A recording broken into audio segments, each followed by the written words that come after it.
Let's welcome our guests. She likes her grits like she likes her men smothered. From the Fox Business Network, Dagen McDowell. He's literally forever young. Comedian Tim Young. You've seen him on your Pringles can, now see him in real life. Former U.S. Ambassador to the United Nations and Fox News contributor John Bolton. And I call him B9 because he's an oddball. Sitting right next to me, comedian Nick Mullen. Okay, let's start the show.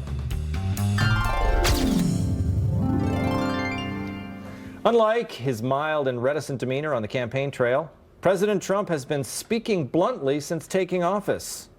We have evil that lurks around the corner without the uniforms. Ours is harder because the people that we're going against, they don't wear uniforms. They're sneaky, dirty rats, and they blow people up in a shopping center, and they blow people up in a church. These are bad people. When you're fighting Germany and they had their uniforms, and Japan and they had their uniforms, and they had their flags on the plane and the whole thing, we are fighting sneaky rats right now that are sick and demented, and we're going to win. Many elites are uncomfortable with such language, but this is how most Americans feel about ISIS. They think they're dirty rats. Obama famously said that ISIS is not an existential threat to us. People like me heard that and they thought, that's the line we're going to draw? We're supposed to be satisfied because ISIS is not capable of completely destroying our country? We want them to be called what they are and then destroyed. Simple. Many sophisticated people are also baffled by what they see as Trump's belligerence.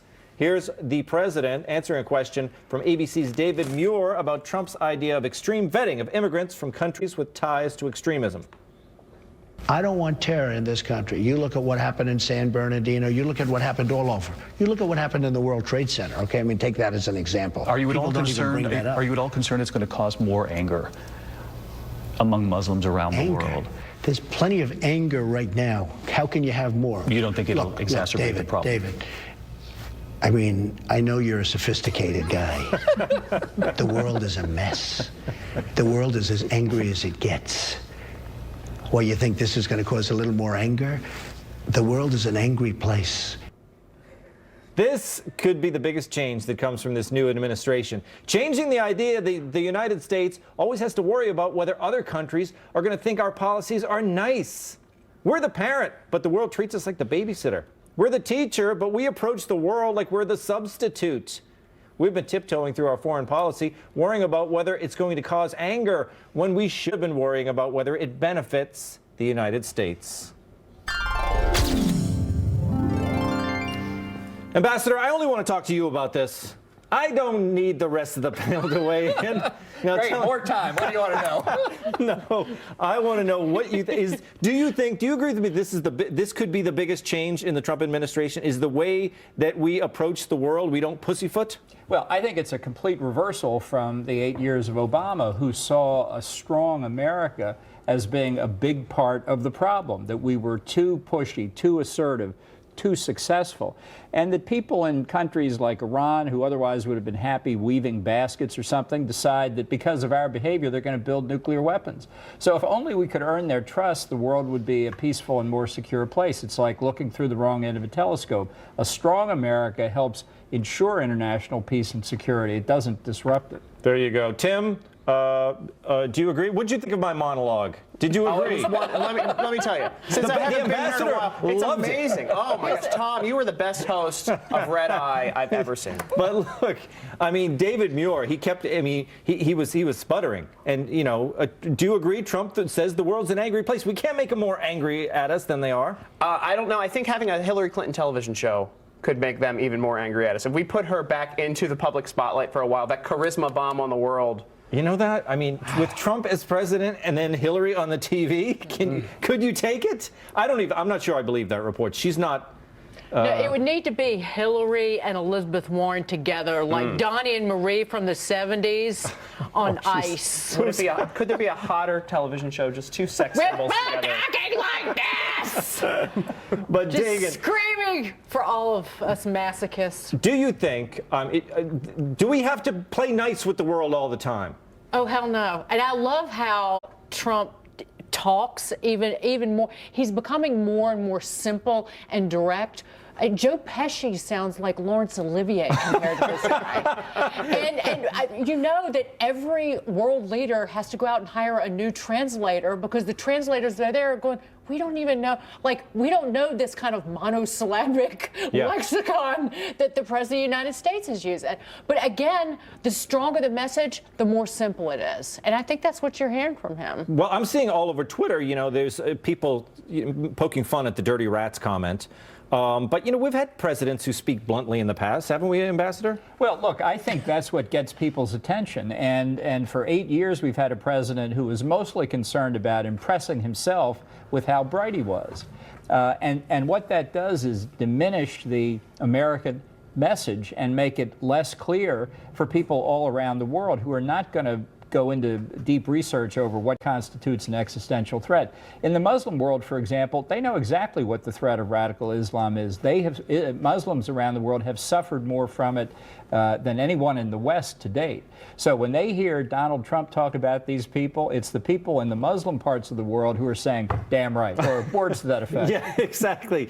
Nick, do you think the elites are ever going to get used to the way Trump speaks? No, they're right. He's perfectly clear. The problem is ISIS doesn't have uniforms. So we're going to get them uniforms, and then that's what he was saying. Well, I mean, Trump was, I think he was We're saying. Get Mexico to pay for the uniforms. He's stuck in the clip I played. He was talking about the uniforms, but he was saying, I think he was essentially saying, that's why we have to fight ISIS differently. We have to kind of get down and dirty with them because talking about them like James Cagney. Well, that's how we're gonna fight them. If that's where you start, right? But he was saying that because they don't wear the uniforms, we have to treat them differently. They have a uniform too. There's clearly a uniform there. It's like black pajama bottoms, a giant beard. Exactly. There's a sword involved. I'm pretty sure I could pick out ISIS guys. This is the American uniform. Exactly. We've got it right here. Right there. Well, this is more Euro trash, but No, I want him in purple mohair sweaters and short Catholic schoolgirl kilts.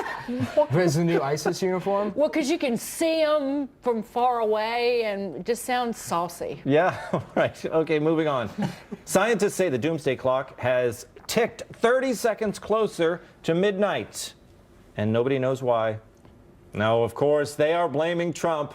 On Thursday, the head of the Bulletin of Atomic Scientists delivered the bleak report.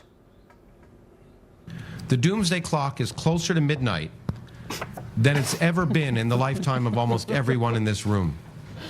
The last time it was closer was 64 years ago, in 1953, after the then Soviet Union exploded its first hydrogen bomb, creating the modern arms race.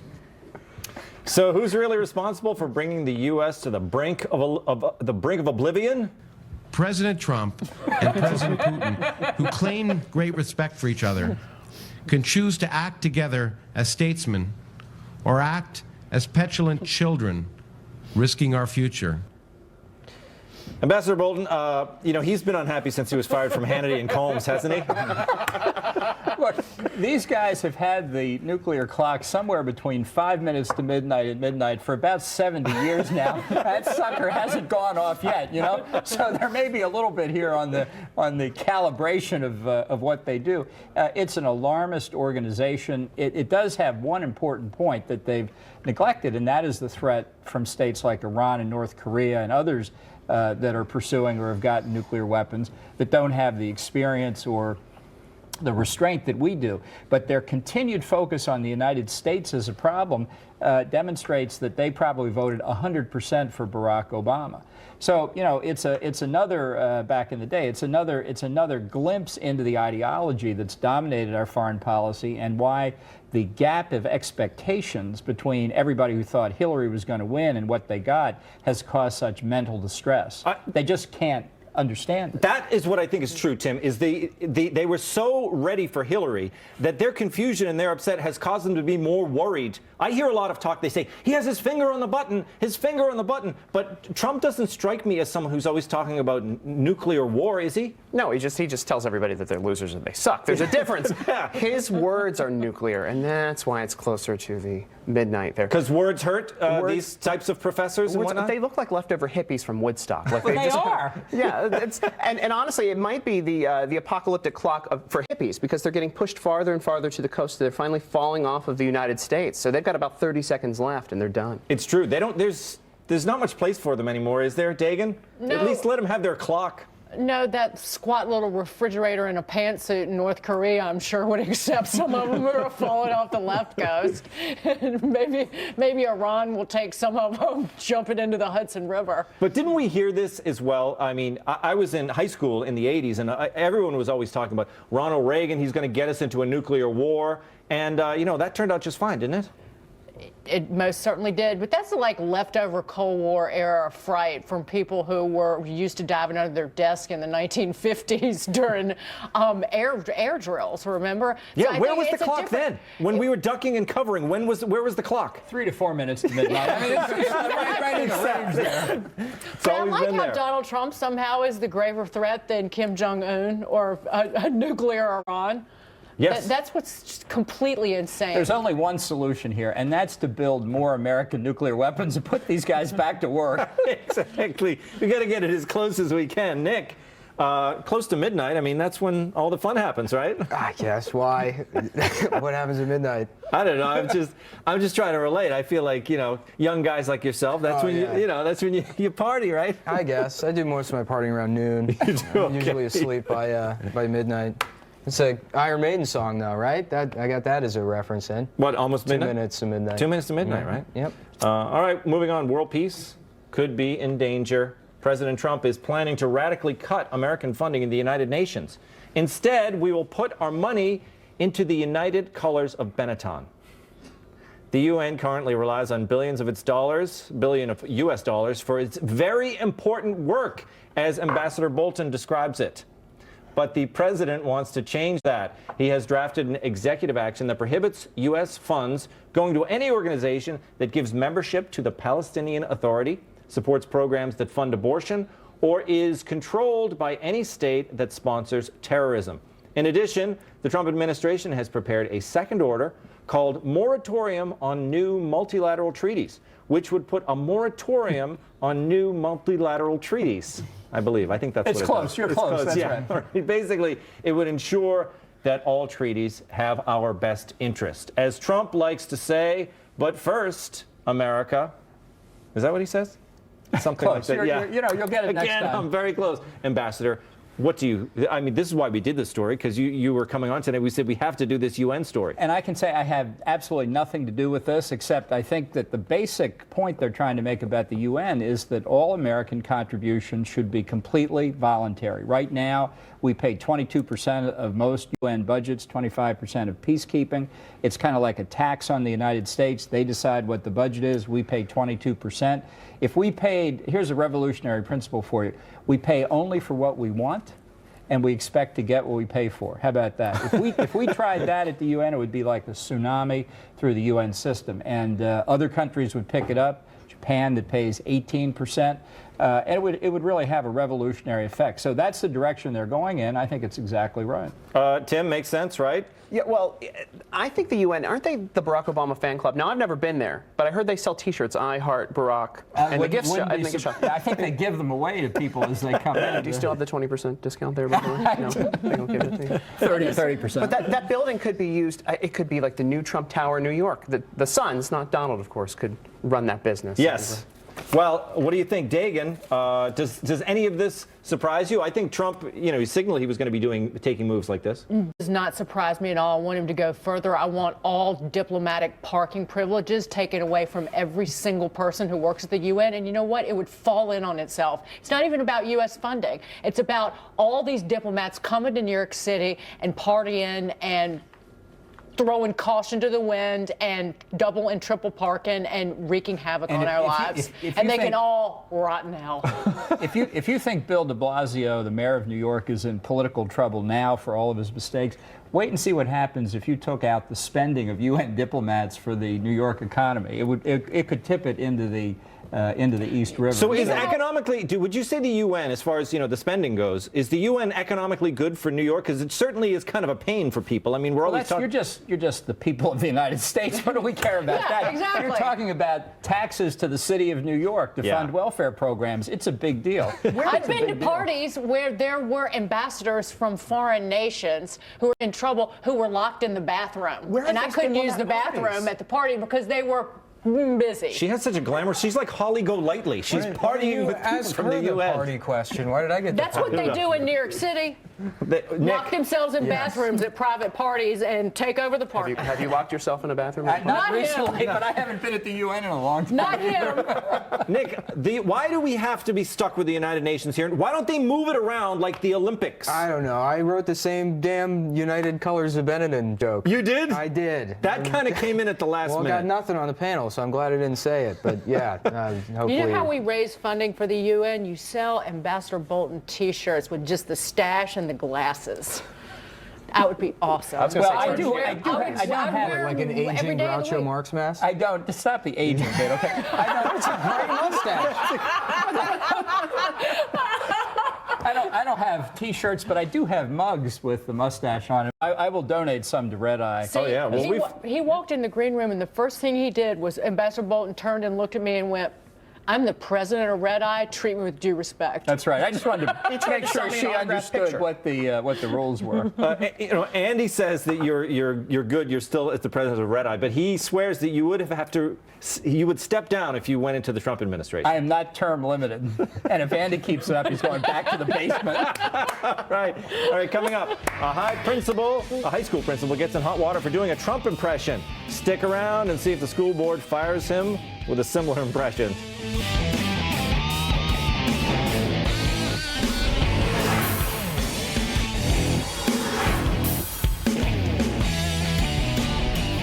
Saved by the Bell made principals think they can be funny, and 99% of them are. Here's one of the few who tried humor and it didn't pass. Okay, men and you girls, we're here to make Boulder Creek great again. We will build the wall around our border and keep those moron parents and weak and loser students out. That was Trump and Kellyanne Conway, a.k.a. the principal and vice principal of the Boulder Creek High School in Arizona. They claim the skit was an inside joke, meant only for teachers. But after someone leaked the video, someone presumably named John Brennan, parents started a petition to have them fired. They say the students are not idiots and the parents are not morons. Our students aren't idiots. Our parents aren't morons. Even creepy Jeff Foxworthy weighed in. There's an old saying that goes, the fish stinks from the head down. The school board has placed the pair on paid administrative leave pending an investigation. Personally, I think it might be a big to-do. It's not like school officials should know what is comedy. I think of somebody of that level, because she is an officer of the school and in the administration, I think that you should know better in what is comedy and what is not. There you go. Nick, you've made some funny videos, some unfunny ones too. Should you get fired for the unfunny ones? Well, I don't have a job, so that's not a problem. Can't get fired from Twitter, right? Yeah, you can't. I don't know. This combines two groups I hate, which is educators trying to be funny and concerned parents. So I don't know who to root for. You're right. It's like the parents are whiners, right? I generally don't like the whiners. Well, they're parents, which is a level beyond whiner that's worse. But wait, I mean, I'm a parent. And you're awful. But wait, I'm not. Ambassador, I mean, was this, I couldn't tell. Was this anti-Trump, this video? Well, it could have been, or it could have been an honest joke. It was pretty poor humor, if you want my humble opinion. But I'm inclined to cut the principal and his assistant some slack in this case. I think people in this country have gotten over the top, uptight about people saying funny things that they take offense at. Yeah.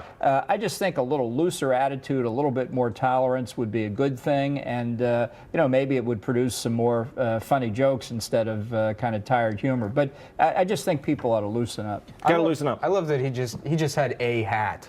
He didn't even put the make. It wasn't the Make America Great. No, it was just a hat. Just put on a cap. Yeah. Tim, you've made some look. let's face it, you've made even more unfunny videos. Grown-worthy videos. Oh my God. And like 3 views. This at least went viral. Give them credit for that. Yeah, they got the hits. And the best part of it, I watched the whole thing. He calls the nurse hot in it, and there was about 30 seconds of dead air at the very beginning. So honestly, way better than what I've been seeing on SNL. You know what? That's more risque than making a political joke.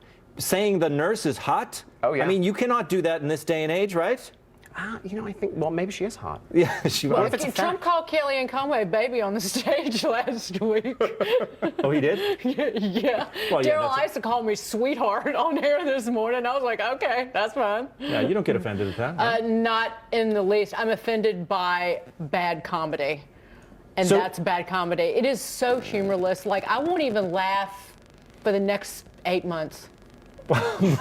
It was that bad, but Yeah, it was that bad. But like Nick, I mean, who's worse? Richard Pryor, I'm not going to be able to laugh at Richard Pryor or George Carlin, anybody. No, but I still laugh at his jokes. But what's worse, their attempted humor, or the parents, complaining and wanting them to be disciplined for it. They are disciplined. It's the parents are outraged, and they should probably be. If their kids are idiots, then they ought to look in the mirror. It's probably not the educator's problem anyway. You broke your promise to America. You said you weren't going to laugh for 8 months. That's right, you did. Well, what are we going to do? Tim, what are we supposed to do about this? We're all in agreement. Everyone from the left to the right, we're agreed that everyone is too sensitive, but no one seems to be willing to take any steps to change that. I thought the Women's March was hilarious. I thought they were taking great steps over the past weekend to make humor. You were down there, weren't you? I was in the middle of it. You were. There's nothing funnier than an old lady dressed up like a vagina. Really, they are the funniest. It was screaming about rights and being offended by Trump. My God, that's to them it wasn't ISIS funny. Uniform, by the way, is the vagina outfit. That's what we're doing. Yeah. Was it like a head-to-toe costume, or how did that work? Some of them was were it head to toe. mask? It depended on the budget, really. You could tell the different economic disparities and the detail. There was a lot of detail. It depended on how long they had time to crochet it. You got to get the parts. I don't know how many parts we're allowed to name here, but there were a lot of very detailed. Some of them had all the parts. And Dagen, they weren't doing it as a joke. They were very serious. And they were peeking out of the costume and trying to make What it would have extra. happened to these poor educators if they had dressed up as vaginas, right? You know what? I don't think there would be a controversy if they did. No, they would have been proud women. Coming up, Halftime with TV's Andy Levy, and a brand new episode of the Red Eye Podcast is available. Subscribe on iTunes and on FoxNewsRadio.com.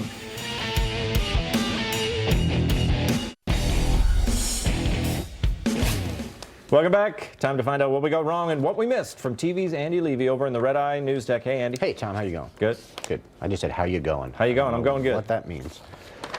Trump says the world is an angry place. Tom, you said of America, we're the parent, but the world treats us like the babysitter. Yeah. Can't we just be the cool uncle who sees the world like every couple months or so?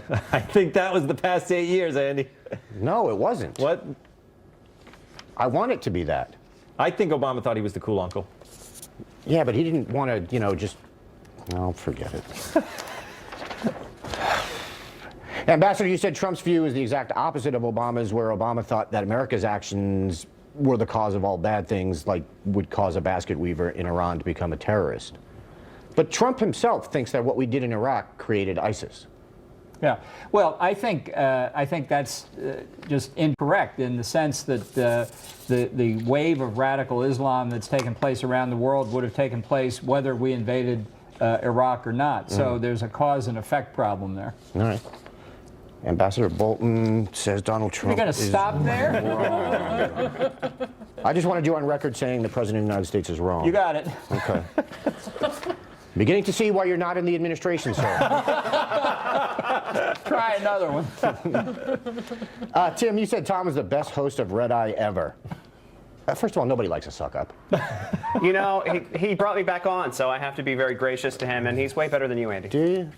Oh, this has nothing to do with me. Oh, or the other guy. What's his name? He hasn't been on in a while. That's good. Yeah, we call him the other guy. Andy, you have better hair than Tom, though. Thank you. Thank you very much. Dagen, you said the stronger the message, the simpler it is. I'll grant you that's true in a lot of cases, but that doesn't automatically make the message good. It doesn't automatically make it bad, but it also doesn't automatically make it good. I agree with you on that. Okay. I'm waiting for Trump to communicate via belching, because I think we're headed there. Nick, you brought up what Trump was saying about ISIS not having uniforms. Yeah, he talked about when we fought Germany and Japan, they wore uniforms, and then he said with ISIS, they don't wear uniforms, they're bad people. As opposed to the Nazis, I guess. Yeah, they wore uniforms, they're all right. All right. You don't have to respond. Oh, okay. So, all right, cool. I'll just move on. This will all be over soon. Usually it's like an insult or a question, so I was waiting to be. Yeah, no, it was Oh, neither okay, in that cool, case. yeah. I'm glad we're friends again. Okay, cool.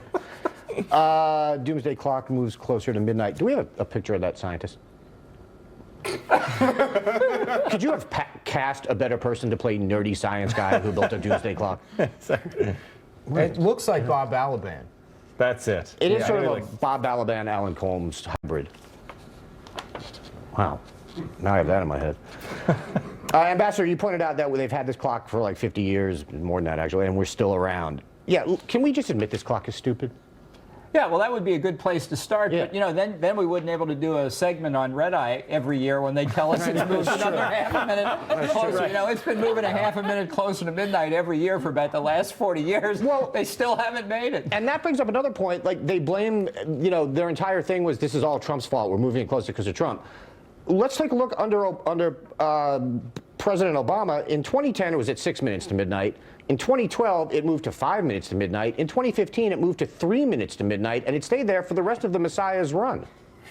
Yeah. Well, you know, look at what happened with the Iranian and North Korean nuclear weapons programs. At least they were awake for that. But the fact is, Obama tried to do more to negotiate with the Russians than any other recent president, and it didn't have any effect. It's allowed the Russians to do more with their nuclear weapons program than we have with ours. Yeah. And how much did it move when Matthew Broderick was playing global thermonuclear war with Joshua, right? You mean in the movie War Games? Yes, sir. I'd forgotten that. Was it Joshua? Yep. Yeah, I'd forgotten that. That was the password. I Right. think. Oh, okay. Tom, you said where was the clock back in the 50s when students were learning to duck and cover under their desks? And Ambassador, you said it was at 3 or 4 minutes to midnight. In 1953, it was at 2 minutes to midnight. Well, there you go. I think that's the closest it's ever been. That saves you from the basement for at least another month or so. Excellent. UN stuff. Ambassador, you said you have absolutely nothing to do with Trump's plan to reduce U.S. funding of the UN. Isn't that exactly what someone who had everything to do with Trump's plan to reduce U.S. funding to the UN would say? Well, only in the sense I've been writing articles for about 20 years saying we ought to move to voluntary contributions. Yeah. But I read about it in the New York Times, which, of course, always says completely accurately everything that Trump wants to do. They're big fans of yours, I think. Absolutely. They always have been. Big boosters of mine back in the day. Yeah. Tim, you said the UN building could be the new Trump Tower. And Dagen, you said you just want to take away the diplomatic plates from all the cars, et cetera. Yeah, I don't think there's a single New Yorker who would shed a tear if they got kicked out, except maybe Ambassador Bolton, who seems to love his precious social programs. Well, apparently the people who throw those parties, I mean, those crazy parties That's you keep true. talking about, I think we're all going to get invited after this. Andy, No, we want them gone so they don't lock themselves in the bathroom with all the other people at the party. They're going to lobby us to. You're missing the point, Andy. It's the Fifth Avenue shops, the Tiffany's, the couturiers, all the spouses who come from the capitals all around the world. They get to come to New York for a week every September. I hate to think what it does to the gross national product of some of those countries, but it does wonders for Fifth Avenue's gross national product. Those people sound like the elites, and I think we need to kick them out. Well, you're going to kick their money out, too, and they'll just shop at the Faubourg Saint-Honoré in Paris or someplace like that. I don't care. We need to You're drain the swamp. pro-French, Andy. Now I got it. Now I know. I love that you know that Faubourg Saint-Honoré is where all the ritzy glitzy shops are in Paris. I'm What can I not tell classy you? enough to know what that is, so I'm. The school video mocking Trump. Nick, you said this combines two groups you can't stand: educators who try to be funny and concerned parents. That's right. Yeah, I tried to watch. Were you able to watch this whole video? No. Yeah. Did you try to watch any of it? You know, well, you just showed me there to that extent. It's a painful 7 minutes. Yeah. No, it is. Tim, I have no idea how you made it through the whole thing. I tried. I couldn't do it. But Nick, anyway, I sort of agree. Like, settle down, parents. Uh-huh. I'm still waiting for the gotcha here. There's no gotcha, man. Where it's like, Why settle do you down, think there parents. always Just has to kidding, be a you're an idiot. gotcha? Why do you think there always has to be a gotcha? Because it usually is. I don't know. Ambassador Fool me Bolton once. has a cattle prod. He's Yeah, going to yeah. zap you with He's in in about cahoots 2 with Andy. seconds. Ambassador, you said people need to stop with the whole, wanting to get people fired for things they find offensive. Also, it's always fired. There's never any middle ground. Like, it's never, oh, okay, well, let's warn them not to do that again, or even, we'll suspend them for a couple of days. It's always straight to firing. Right. Well, that's once your morality is offended, and there's no substitute for putting somebody completely out of work and destroying their career. I mean, let's face it. Actually, it wasn't straight to firing with that Secret Service agent who said she wouldn't take a bullet for Donald Trump. They were going to look into it initially, If you're right? a police And officer, investigate it. And maybe she might be disciplined. Well, is that about the police? If you're a police officer, you don't get fired. You get paid leave. That's true. Yeah. Yeah. So just make all the teachers cops. Give all the teachers guns. That way they can make any jokes they want. They just get suspended. So you want guns in schools? Only to protect the teachers from getting fired. Okay. That's All right. That makes sense. I am done. Thank you, Andy. Yep. Coming up, life lessons from a bag of chips.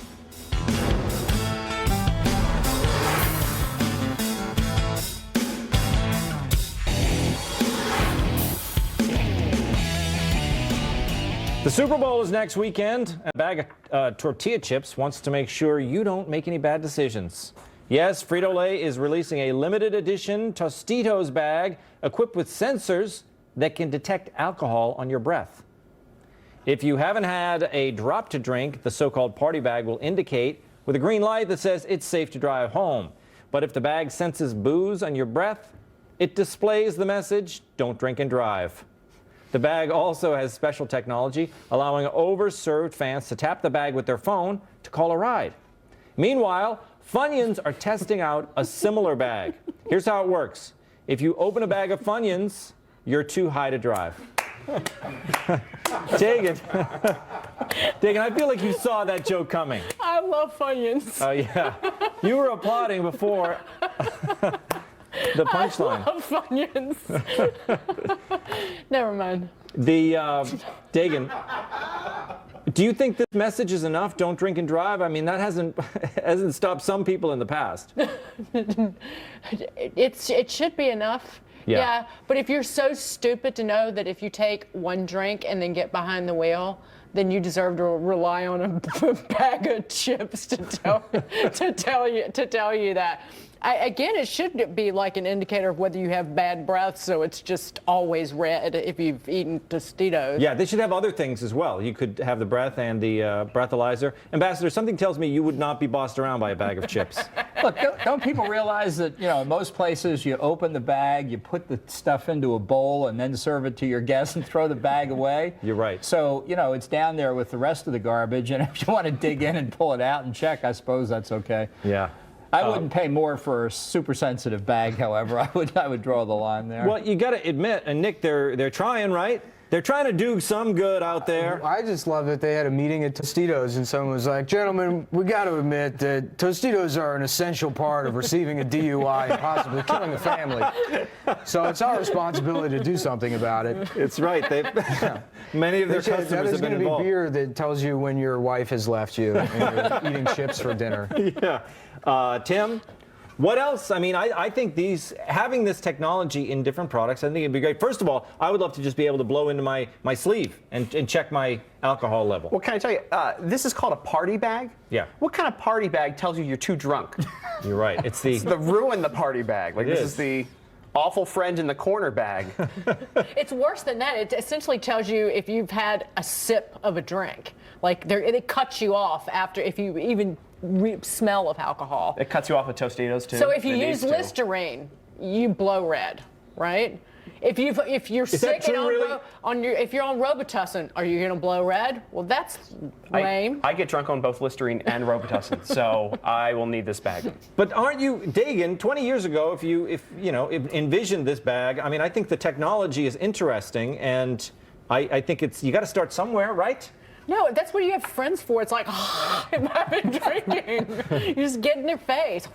Do I smell like Pappy Van Winkle? No, because you can't afford it, but to continue.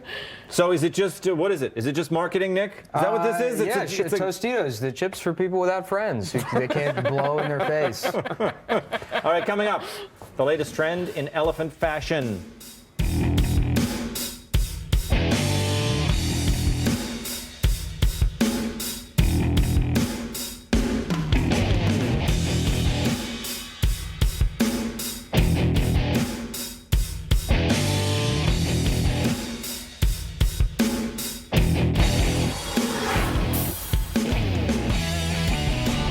Coming up tomorrow on the next Red Eye, Anthony Cumia, Heatha Herzog, Michael Malice, and John DeVore.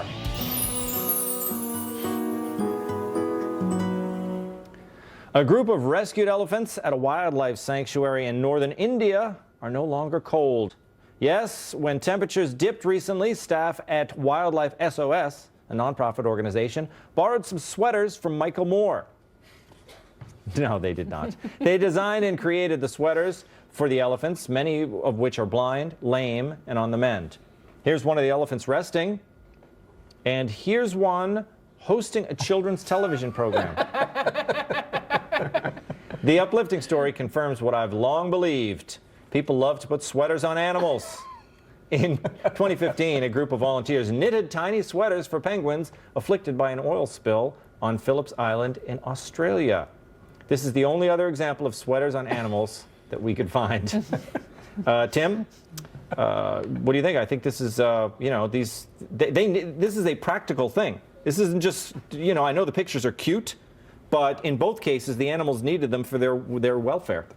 It seems like the same people who made those vaginas at the Women's March made these. I just wanted to say that for her benefit. But also, I was looking at that picture. Look at that picture right there. My ex-girlfriend really let herself go.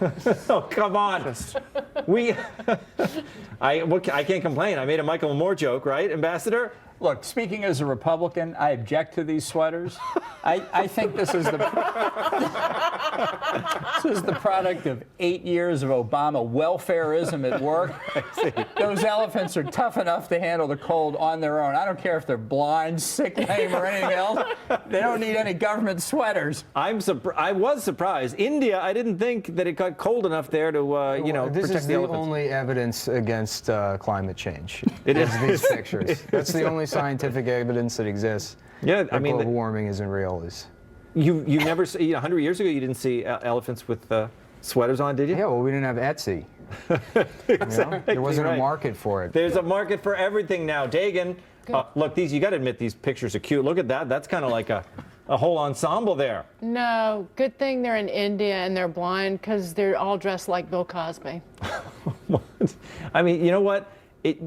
When you just stick in their trunk and then someone else's drink. Well, I know when you used to say Bill Cosby, you didn't think of innocent sweater jokes, but now it just goes someplace else, doesn't it? That was an innocent sweater joke. His sweaters were atrocious. I know it was, but of course we couldn't keep, Nick. Well, I can't help your filthy man. Bill Cosby stole all of our innocence. He really did. Yeah, some people more than others, specifically 47 other people. No, all of us equally, Nick. Okay. We all suffered. All right. I think the show's sorry about over. mentioning the elephant in the room. No, that's right. Very special thanks, Dagen McDowell, Tim Young, Ambassador John Bolton, and Nick Mullen. That does it for me. I'm Tom Shalhoub, and we get 10 seconds left. Get a nice shot of the wide panel. Say goodbye, everybody. There you go. When disaster strikes, are you ready to protect yourself and your family? In a crisis, your number one need is food, but not just any food. You need survival food, good for a full 25 years. Delicious food, as nutritious as the day it was packed. In a dangerous world, survival food is critical. Superstorms, terrorist attacks, and other threats can make getting food near impossible in an emergency. To help you prepare, 72-hour food kits are being given away free, but only while supplies last. This 72-hour survival food kit has 16 servings of tasty food guaranteed to last 25 years. It sells to the general public for $27 plus shipping. Customers who have paid full price rate it 4.5 out of 5 stars. But act quickly and you get it free. Just cover $9.95 in shipping. Supplies limited. This program may end at any time. Go to getfreefood.com. That's getfreefood.com. For your free kit, go to getfreefood.com.